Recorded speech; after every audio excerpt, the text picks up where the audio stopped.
10 دسمبر 2014 یہ وہ تاریخ ہے جب ترکی کا مشہور زمانہ ڈرامہ ریلیز ہوا جس کا نام دی ریلیز ارطغرل تھا۔ یہ وہ ڈرامہ ہے جس نے عالم کفر کو خوف کے سمندر میں غرق کر دیا۔ یہ وہ ڈرامہ ہے جسے امریکی اخبار واشنگٹن ڈی سی اور نیو یارک ٹائم نے خاموش ایٹم بم کہا ہے۔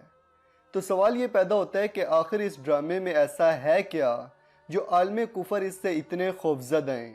آج کی ویڈیو میں آپ کو دو ترک ڈراموں ارطغرل اور سلطان عبدالحمید کے بارے میں کچھ ایسے حقائق بتائے جائیں گے جو یقیناً آپ کو حیران کر دیں گے اور آپ یہ ڈرامے دیکھے بغیر نہیں رہ سکیں گے۔ اس کے علاوہ آپ کو یہ بھی بتایا جائے گا کہ آخر کیوں صہیونی طاقتیں ان ڈراموں سے اتنی خوفزدہ ہیں۔ تو خوش آمدید دوستو، میں ہوں بشر ہاشمی اور آپ دیکھ رہے ہیں ایکسپوز یونٹ یوٹیوب چینل۔ ناظرین، ارطغرل ترکی کے خانہ بدوش کائی قبیلے کی کہانی ہے۔ کائی قبیلہ ایک جنگجو قبیلہ ہے جو ایک طرف بے رحم موسموں کے نشانے پر ہے تو دوسری طرف منگولوں اور صلیبیوں کے نشانے پر۔ ہمت و جرأت کی یہ عجیب داستان ہے کہ چرواہوں کا یہ خانہ بدوش قبیلہ جو جاڑے کے بے رحم موسم میں قحط سے بچنے کے لیے حلب کے امیر سے ایک زرخیز چراگاہ میں قیام پذیر ہونے کی اجازت مانگ رہا ہوتا ہے اور آگے چل کر ایک ایسی سلطنت کی بنیاد رکھ دیتا ہے جو 600 سال سے بھی زیادہ قائم رہتی ہے۔ ارطغرل کائی قبیلے کے سردار سلمان شاہ کا بیٹا تھا۔ وہ منگولوں سے بھی لڑتا رہا اور صلیبیوں سے بھی۔ وہ ترک قبائل کو یوں ایک لڑی میں سمو دیتا ہے کہ چرواہوں کے اس قبیلے کی اپنی ایک سلطنت بن جاتی ہے اور ارطغرل کا بیٹا اس سلطنت عثمانیہ کا پہلا بادشاہ بنتا ہے۔ چرواہوں کا کائی قبیلہ ایک عظیم الشان سلطنت کی بنیاد کیسے رکھتا ہے؟ اس غیر معمولی جدوجہد کا نام ارطغرل ہے۔ ارطغرل دراصل سلطنت عثمانیہ کے بانی غازی عثمان کے والد کا نام ہے۔ ارطغرل کو غازی کہا جاتا ہے کیونکہ انہوں نے کفار سے جہاد کر کے بے شمار علاقے آزاد کروائے اور صلیبی نائٹ ٹیمپلرز کی ہر سازش کو ناکام بنایا۔ یہ وہی صلیبی نائٹ ٹیمپلرز ہیں جنہیں آج ہم ایلومیناٹی اور فری میسنری کے نام سے جانتے ہیں۔ ارطغرل کی ان فتوحات کا سلسلہ ان کے بیٹے غازی عثمان تک جاری رہا۔ عظیم سلطنت کی بنیاد ارطغرل اپنی موت سے پہلے خود قائم کر چکے تھے، لیکن ان کے بیٹے غازی عثمان نے مزید علاقے فتح کر کے اسے امت مسلمہ کی ایک عظیم سلطنت کا نام دیا۔ اس عظیم سلطنت کو غازی عثمان کے نام سے ہی سلطنت عثمانیہ اور خلافت عثمانیہ کے نام سے جانا جاتا ہے۔ ناظرین، یہ ڈرامہ محض ٹائم پاس یا فکشن پر مشتمل نہیں ہے بلکہ سچی اسلامی تاریخ اور ترکوں کے امت کو جوڑنے کی عظیم جدوجہد پر مشتمل ہے۔ ارطغرل ڈرامہ دیکھتے ہوئے خوب معلوم ہو جاتا ہے کہ ترک سماج آرٹ اور کلچر میں کتنا آگے جا چکا ہے۔ ڈرامہ دیکھتے ہوئے آدمی حیران رہ جاتا ہے کہ پلاٹ کی تعریف کرے، اداکاروں کی تعریف کرے یا پروڈکشن کے معیار کی تعریف کرے۔ اس ڈرامے کے کل 5 سیزن ہیں اور 150 ایپیسوڈز ہیں۔ ہر قسط کا دورانیہ 2 گھنٹے ہے۔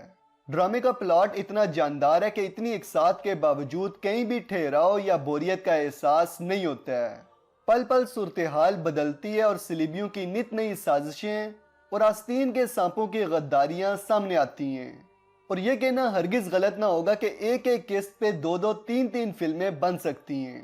اداکاری اتنی کمال کی ہے کہ دیکھنے والا ماضی کے اسی دور میں پہنچ جاتا ہے۔ ڈرامے کے ہیرو ارطغرل کی اداکاری کو چھوڑ بھی دیں تو کرتوگلو اور سعد الدین جیسے سازشی کرداروں کی اداکاری اتنی جاندار ہے کہ دیکھنے والا ورطہ حیرت میں چلا جاتا ہے۔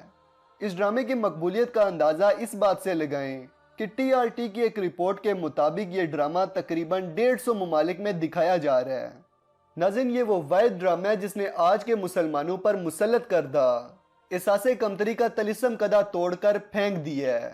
خانہ بدوش قبیلے کے اس ڈرامے کی چند قسطیں دیکھ کر آپ کے اندر وہ احساس کمتری دھیرے دھیرے ختم ہونا شروع ہو جاتا ہے جو عالم یہود اور دجالی پیروکاروں نے بڑے اہتمام سے مسلم معاشروں میں پھیلا رکھا ہے۔ یہاں تک کہ ایک وقت آتا ہے کہ آپ کو مسلم تہذیب کے رنگوں پر فخر محسوس ہونا شروع ہو جاتا ہے۔ یہ وہ ڈرامہ ہے جو آپ کو سکھاتا ہے کہ جب اللہ پاک پر بھروسہ ہو تو کوئی دجالی سازش ہمارا کچھ نہیں بگاڑ سکتی۔ اس ڈرامے میں دکھائے گئے صلیبی دراصل ماضی کے وہی نائٹ ٹیمپلرز ہیں جنہیں آج ہم فری میسنز اور ایلومیناٹی کے نام سے جانتے ہیں، جنہوں نے سازشیں کر کے بالآخر القدس کو اپنے قبضے میں لے لیا ہے اور اب تیسرے ہیکل سلیمانی کی تیاری میں مصروف ہیں۔ ناظرین، ارطغرل کہانی کا پہلا رخ ہے، جبکہ ایک اور ترک ڈرامہ سلطان عبدالحمید اس کا دوسرا رخ ہے۔ ارطغرل ڈرامے میں عظیم مسلم ریاست خلافت عثمانیہ کے قیام کے بارے میں دکھایا گیا ہے کہ کس طرح اس عظیم سلطنت کے خلاف نائٹ ٹیمپلرز کی فوج سازشوں میں مصروف رہی، جبکہ ترک ڈرامے سلطان عبدالحمید میں 18ویں صدی سے شروع ہو کر 19ویں صدی تک فری میسنری کی خلافت عثمانیہ توڑنے کے تمام حربے، سازشوں اور حملوں کی حقیقی منظر کشی کی گئی ہے۔ ناظرین، فری میسنز خود بھی خلافت عثمانیہ کے آخری خلیفہ سلطان عبدالحمید دوم کو اپنے دور کا سب سے زیادہ ذہین دماغ مانتے تھے۔ یہ وہی خلیفہ تھے جنہوں نے دنیا میں جدید انٹیلیجنس ایجنسیوں کی بنیاد رکھی اور جاسوسی کے جدید طریقے ایجاد کیے۔ یعنی آج دنیا میں جتنی بھی انٹیلیجنس ایجنسیاں کام کر رہی ہیں وہ در حقیقت مسلمان حکمران سلطان عبدالحمید کے نظریے پہ ہی قائم کی گئی ہیں، لیکن آل سعود کی طرف سے صہیونیوں کے ساتھ مل کر حجاز مقدس میں قتل عام کرنے اور خلافت کے خلاف کفار کی مدد کرنے کی وجہ سے مجبوراً سلطان عبدالحمید نے عالمی قوتوں سے خلافت عثمانیہ کے خاتمے کا 100 سالہ معاہدہ کیا۔ تاریخی اعتبار سے یہ معاہدہ بہت اہمیت کے حامل ہے۔ اس معاہدے نے ترکی کے ہاتھ پاؤں باندھ دیے تھے جو کہ آج تک بندھے ہوئے ہیں، مگر سال 2023 میں اس معاہدے کے 100 سال مکمل ہونے والے ہیں اور ترکی اس معاہدے سے مکمل طور پر آزاد ہو جائے گا۔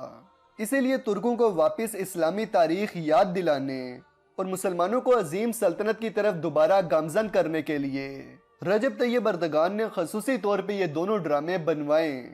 ناظرین، اس معاہدے کے خاتمے کے بعد ترک صدر رجب طیب اردگان تمام پابندیوں سے آزاد ہو جائیں گے اور شاید یہ بھی ہو سکتا ہے کہ وہ نئی اسلامی خلافت قائم کرنے کا اعلان بھی کر دیں، کیونکہ ترک صدر ایک نئی مسلم اقوام متحدہ بنانے کا اشارہ بھی دے چکے ہیں، جبکہ اسرائیلی ظلم پر عالمی سطح پر سب سے زیادہ آواز بھی یہی مرد مجاہد رجب طیب اردگان ہی اٹھاتے رہے۔ اردگان کا عمران خان اور مہاتیر محمد کے ساتھ ملاقاتیں کرنا اور ترکی میں OIC کے مخالف کانفرنس منعقد کرنا شاید اسی سلسلے کی ایک کڑی تھی کہ وہ ایک نئے مسلم اتحاد کو تخلیق کرنا چاہتے ہیں تاکہ عالمی سطح پر مسلمانوں کے لیے مؤثر آواز اٹھائی جا سکے۔ دوستو، ترکوں کی تاریخ جاننے، خلافت عثمانیہ کے ٹوٹنے کے واقعات اپنی آنکھوں سے دیکھنے اور کفار کی سازشوں سے باخبر رہنے کے لیے آپ کو یہ دونوں ڈرامے لازمی دیکھنے چاہیے، تاکہ آپ کو نئی اسلامی خلافت قائم ہونے سے پہلے ہی پرانی خلافت یعنی خلافت عثمانیہ کے دور اور اس کے خاتمے کے تمام محرکات اور صہیونی سازشوں کا مکمل علم ہو جائے۔ ناظرین، ارطغرل ڈرامے کا تہذیبی پہلو اتنا شاندار ہے کہ سال 2007 میں طیب اردگان کی جب ڈونلڈ ٹرمپ سے ملاقات متوقع تھی تو امریکی اخبار نیو یارک ٹائمز میں ولیم آرمسٹرونگ نے لکھا تھا کہ طیب اردگان اور ترکی کی نفسیات جاننے کے لیے ارطغرل ڈرامہ دیکھ لیجئے۔ اس کے بعد اس امریکی اخبار کی طرف سے طیب اردگان پر ایک لمبی چوڑی فرد جرم عائد کی گئی کہ اس ڈرامے کے ذریعے اردگان فلاں کام کرنا چاہتا ہے۔ وہ ترکوں میں نیشنلزم کے جذبات پروان چڑھا رہا ہے اور ترکوں کو فخر سے سر اٹھا کر جینا سکھا رہا ہے۔ وہ اسلامی کلچر کو قابل فخر چیز بنا کر پیش کر رہا ہے، وغیرہ وغیرہ۔ اب آپ ذرا غور کریں، پوری مسلم دنیا پر فکری الغار کر کے اسے بالکل بے بس بنا دیا گیا ہے۔ ایسے میں کسی مسلمان ملک میں صرف ایک ڈرامہ تیار ہوتا ہے اور وہ بھی ان دجالی کارندوں کو برداشت نہیں ہو رہا۔ اس ڈرامے کو ترکی کا سافٹ ایٹم بم ہونے کا تانا دیا جا رہا ہے۔ اب ذرا سوچیں، جو عالم کفر مسلمانوں کی تاریخ سے اتنا ڈرتے ہیں، ان کی اس وقت کی حالت ہوگی جب تمام امت مسلمہ ایک پلیٹ فارم پہ جمع ہو جائے گی۔ یقیناً ان کے دست رکنے کا نام نہیں لیں گے۔ اس کے علاوہ ارطغرل ڈرامے کے بارے میں واشنگٹن DC نے بھی لکھا تھا کہ ارطغرل ڈرامے سے پتہ چلتا ہے کہ ترکی کے عزائم کیا ہیں اور ترکی خود کو ایک بڑی سلطنت کے طور پہ دیکھنا چاہتا ہے۔ امریکی اخبار واشنگٹن DC نے ارطغرل ڈرامے پر جو فرد جرم عائد کی، اس کا دلچسپ حصہ یہ تھا کہ چونکہ یہ ڈرامہ ترکی میں بہت زیادہ مقبول ہو چکا ہے، اس لیے یہ ثابت ہوتا ہے کہ ترکی کی عوام بھی اس جرم میں طیب اردگان کے ساتھ ہے، یعنی دونوں مل کر مسلمانوں کی عظیم سلطنت کا خواب دیکھ رہے ہیں۔ طیب اردگان نے ارطغرل ڈرامے کے خلاف ہونے والے سارے پروپیگنڈے کے جواب میں صرف ایک فقرہ کہا تھا، اور مجھے پورا یقین ہے کہ یہ فقرہ سن کے آپ کا خون جوش مارے گا۔ طیب اردگان نے اس سب پروپیگنڈے کے جواب میں کہا تھا کہ جب تک شیر اپنی تاریخ خود نہیں لکھیں گے،